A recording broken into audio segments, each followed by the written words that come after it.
Až 3/4 žien mylne spája svrbenie, pálenie v pošve s mykózou. Nemyslí pritom na dysmikróbiu, teda na poruchu zloženia druhov baktérií v pošvovom prostredí.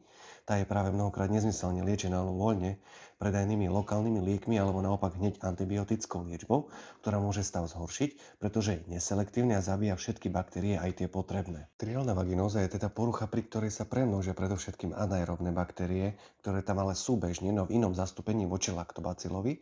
Ich premnoženie v neprospech laktobacila zvýši pH v pošve a vy máte ťažkosti, diskomfort, nie hneď zápalové zmeny.